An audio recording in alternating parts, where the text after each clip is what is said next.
الله تعالى وبركاته. الحمد لله رب العالمين والصلاة والسلام على سيد الأنبياء والمرسلين وعلى آله وصحبه اجمعین. اما بعد، پہلی بات میں یہ کہنا چاہوں گا کہ پنجاب یونیورسٹی کے اسٹوڈنٹس کی کچھ اور ہی انرجی ہے ماشاء اللہ. الحمدللہ. اللہ تعالیٰ نے مجھے اس ٹور کے ذریعے بہت سارے نوجوانوں سے ملنے کا موقع دیا ہے، بہت سارے لوگوں سے بات کرنے کا موقع دیا ہے، اور جہاں جہاں میں گیا ہوں کچھ سوال ایک جیسے آتے گئے ہیں. کئی جگہ منفرد سوال بھی ہیں، لیکن کچھ سوال جو آتے گئے ہیں ان میں ایک چیز کامن ہے، تو میں وہاں سے بات شروع کرنا چاہ رہا ہوں. اور میں نے کہیں بھی جا کر اس بات کا تفصیلی جواب کسی آڈینس کے سامنے نہیں رکھا ابھی تک، وہ میں آپ کے سامنے رکھنا چاہ رہا ہوں. ہر جگہ بات ہوئی ہے صبر کے بارے میں. ایک بچی نے سوال پوچھا تھا کہ کیا میں اپنی زندگی میں اسی طرح سفر کرتی رہوں، یا پھر جو لوگ مجھے کہتے ہیں صبر کرو صبر کرو صبر کرو، میں صبر کر کر کے ہی مر جاؤں.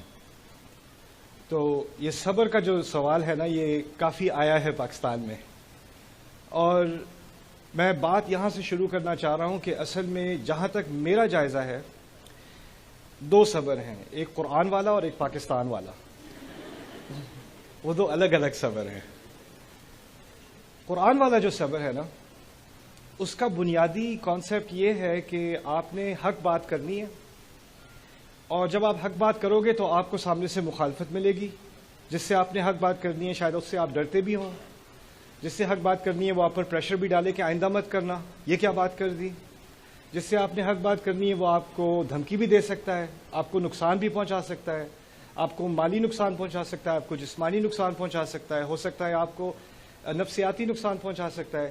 لیکن اس کے باوجود آپ نے صبر کرنا ہے اور حق کی بات کرتے رہنا ہے. جتنی بھی مشکل ہوتی چلی جائے، حق کی بات نہیں چھوڑنی. اسی بنیادی کانسیپٹ کو اللہ تعالیٰ نے اور جگہ پھر تفصیلاً، اتنے سارے مائک مجھے تو اپنی شکل بھی نہیں مل رہی.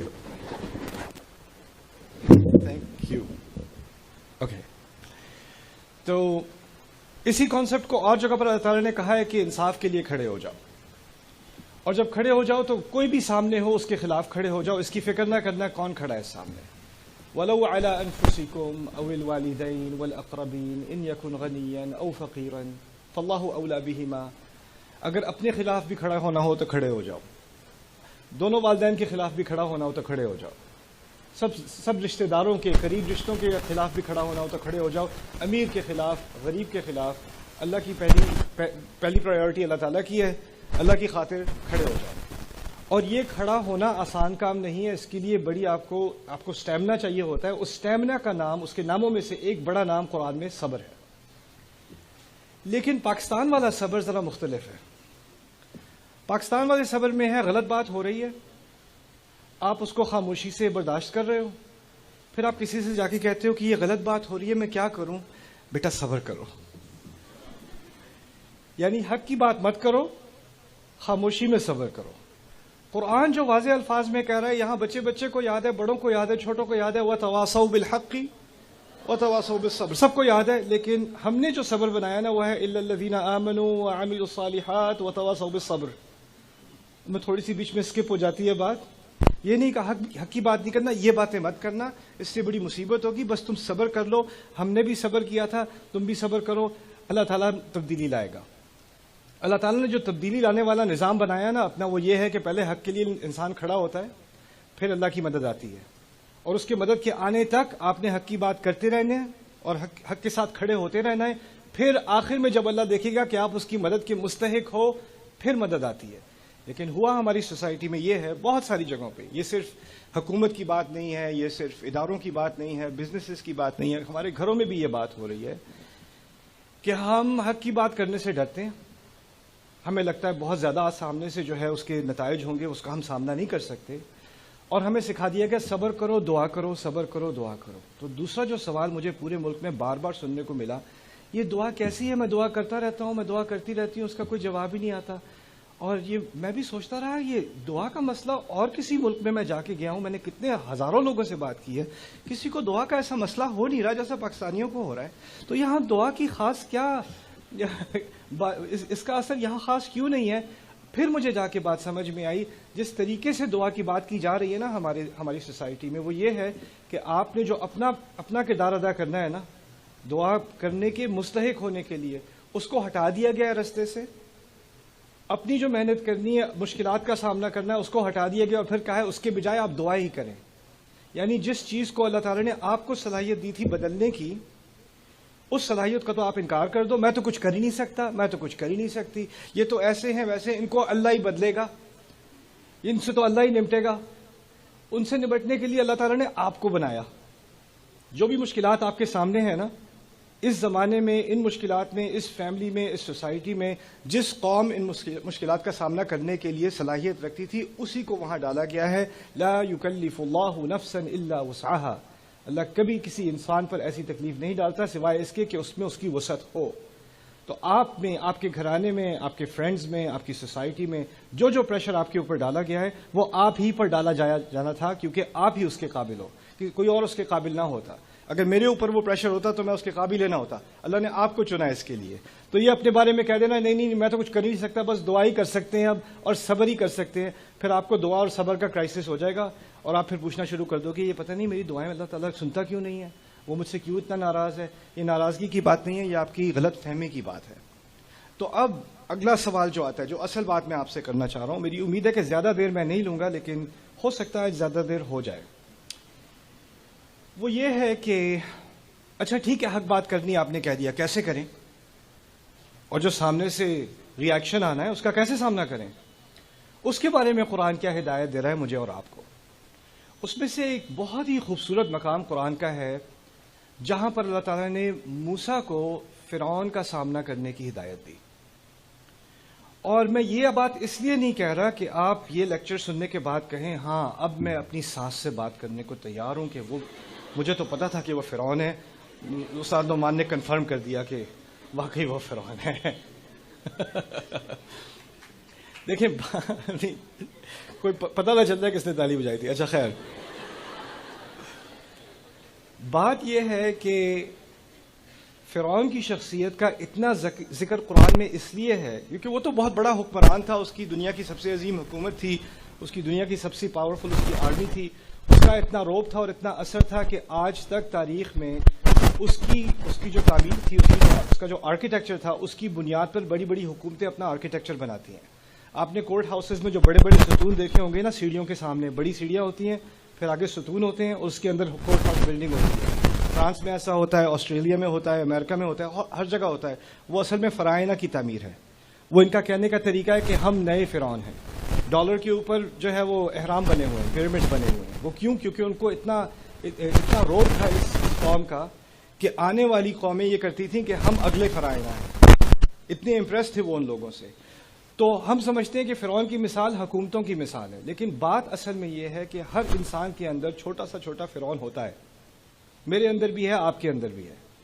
اور میں یہ نہیں کہہ رہا کہ آپ اپنے آپ کو فرعون آئیڈینٹیفائی کرو، یا اپنے چچا کو، یا اپنے ابو کو، یا اپنے بڑے بھائی کو، یا خالہ کو، یا چچی کو، لیکن اس کی جو ٹیکٹکس تھی نا، جو ترکیب وہ استعمال کیا کرتا تھا لوگوں کو کنٹرول کرنے کے لیے، وہ ایسے ہی نہیں حکومت پہ پہنچ گیا تھا.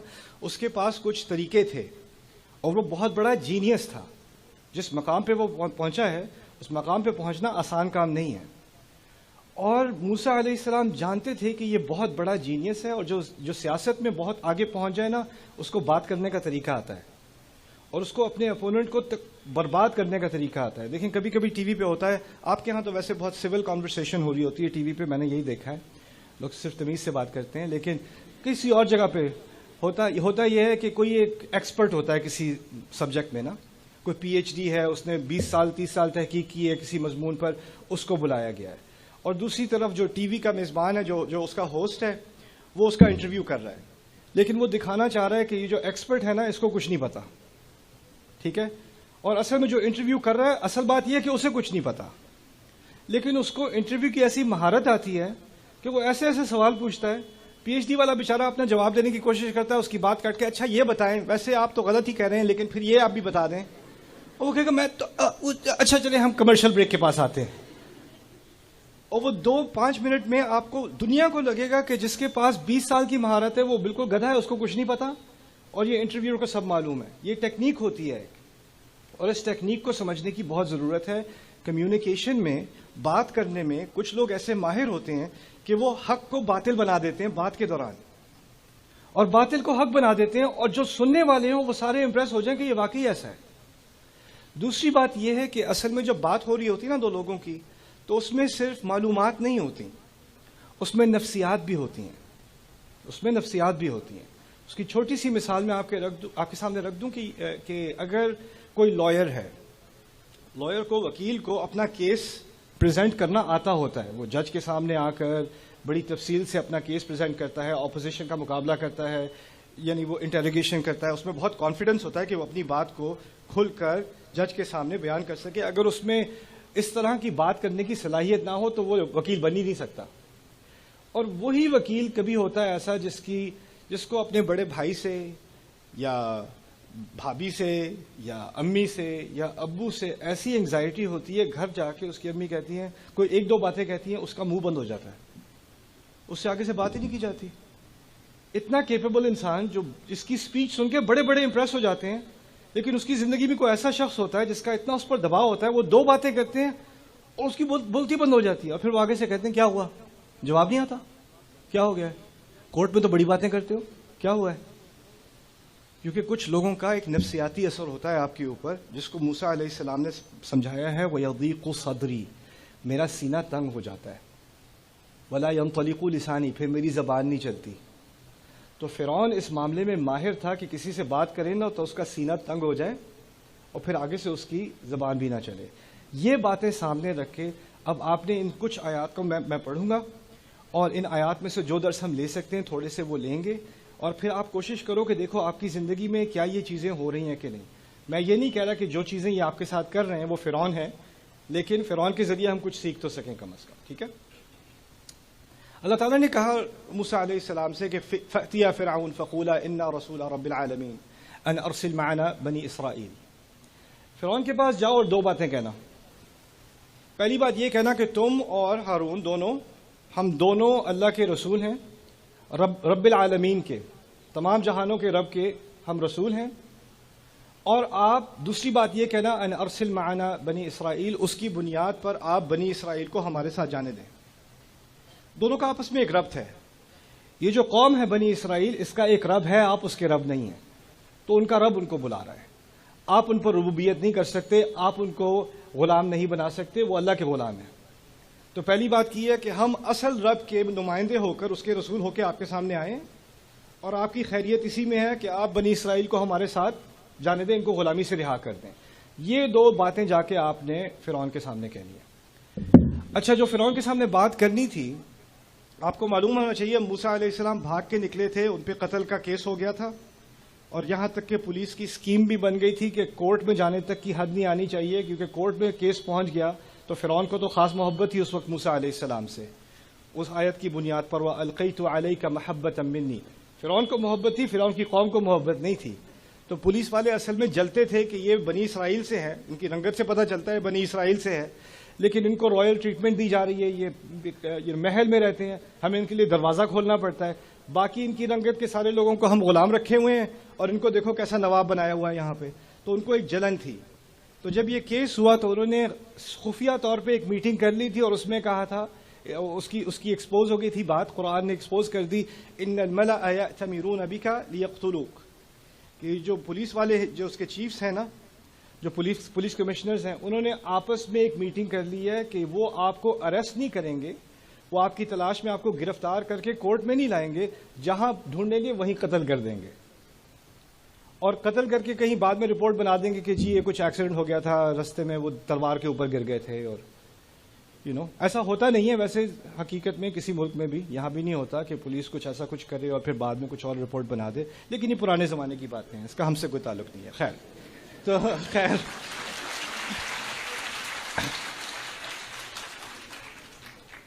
اب وہ چلے بھاگ گئے تھے.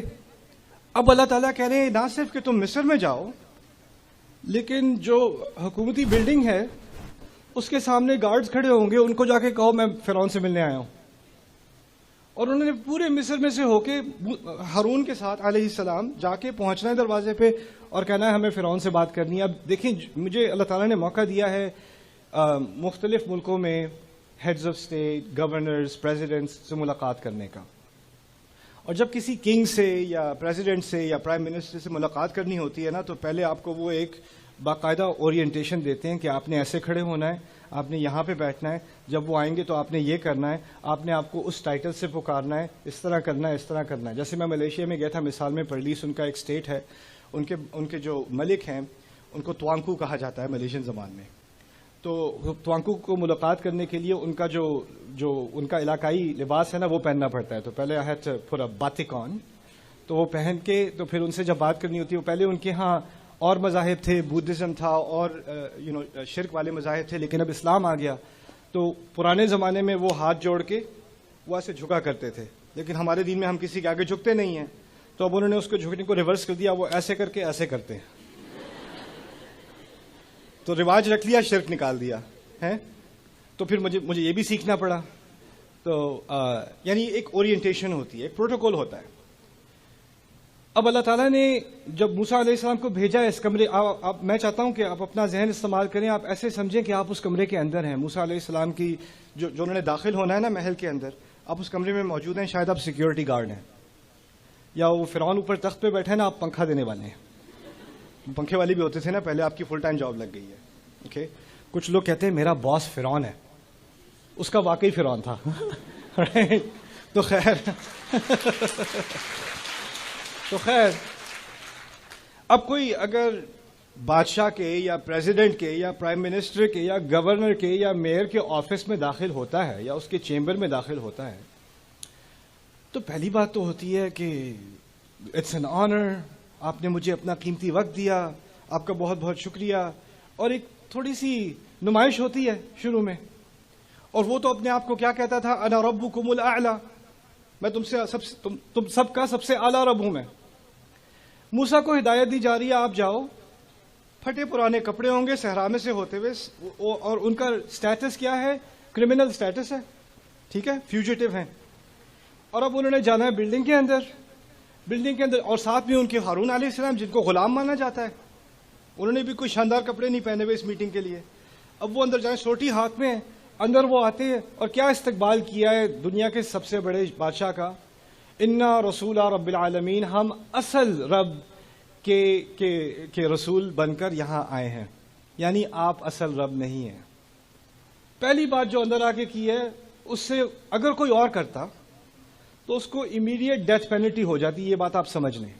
جو بات انہوں نے کہی ہے نا کہ ہاں بادشاہ وہ ہے، یہ نہیں کہا کہ عظیم رب ہم آپ کی خدمت میں یہ بات پیش کرنے، نہ، ہم اصل رب کی طرف سے آئے ہیں.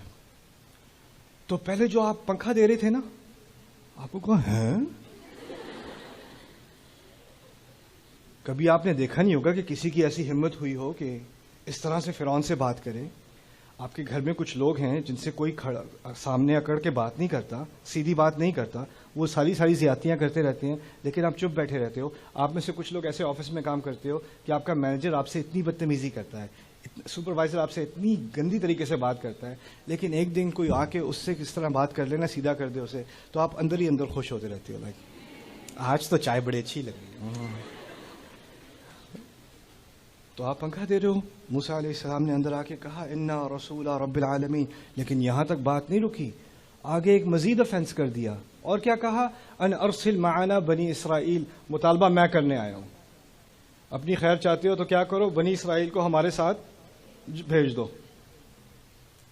یہ کہاں فرعون تخت پہ بیٹھا، کہاں یہ دو لوگ جو اندر آ کے یہ بات کر رہے ہیں. پورا کمرہ ہوتا ہے، اس میں سیکیورٹی گارڈ ہوتے ہیں، ان کے وزیر ہوتے ہیں، ایڈوائزرز ہوتے ہیں، جنرلز ہوتے ہیں، پنکھے والے ہوتے ہیں، فانٹا والے ہوتے ہیں، جو بھی ہوتے ہیں. ان سب کو بھی ایک دم سے شوق لگا ہوگا، یہ کیا دیا ہے اس نے، ایسی بات کبھی سنی نہیں اس کمرے کے اندر. تو آگے سے اب سارے گھور رہے ہیں فرعون کی طرف، یہ کیا کہیں گے، اب کیا ہونے والا ہے. یہ بات سمجھ لیں کہ فرعون نے موسیٰ علیہ السلام کو بیٹی کی طرح پالا تھا، بہت محبت دی تھی، اپنے محل میں ان کی پرورش کرائی تھی. تو ان کے جانے سے پہلے خاص محبت تھی فرعون کو موسیٰ علیہ السلام سے. لیکن محبت کے مختلف پہلو ہوتے ہیں. فرعون کو ایک طرف موسیٰ سے محبت ہے، ایک طرف اپنے اقتدار سے بھی محبت ہے. اور وہ دونوں چیزوں کو بیلنس کرنا چاہ رہا ہے. اگر کوئی اور ہوتا. جی شکریہ, تھینک یو. یہ لائٹ کی وجہ سے ہو رہا ہے. اوکے خیر, فرعون اگر کوئی اور ہوتا جیسے میں بتا رہا تھا اس کو فوراً قتل کر دیتا.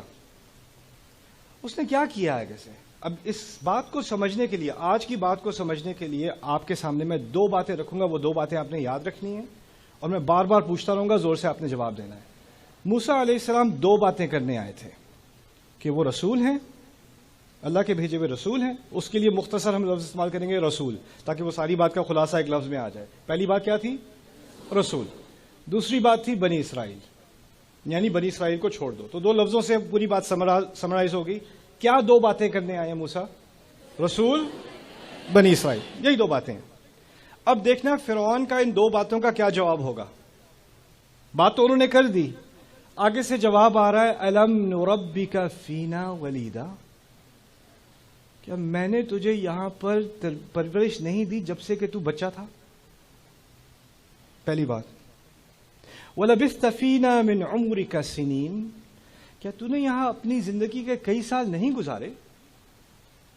تیسری بات وَفَعَلْتَ فَعْلَتَكَ الَّتِي فَعَلْتَ وَأَنْتَ مِنَ الْكَافِرِينَ, اور وہ جو تو نے کیا تھا, جو حرکت کی تھی تو نے, کیا تو اس کا ڈینائل کر رہا ہے, اس کا انکار کر رہا ہے کہ تو نے کی تھی؟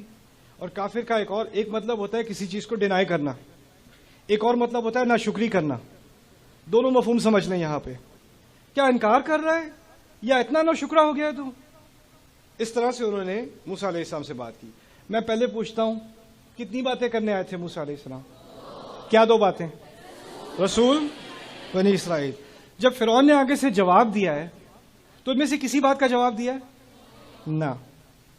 ہوتا یہ ہے کہ آپ کسی سے, میں نے شروع میں کہا تھا نا حق کی بات کرنی ہے, پھر آگے سے صبر کرنا ہے. بات وہاں سے شروع ہوئی تھی, اس کو ذہن میں رکھنا ہے.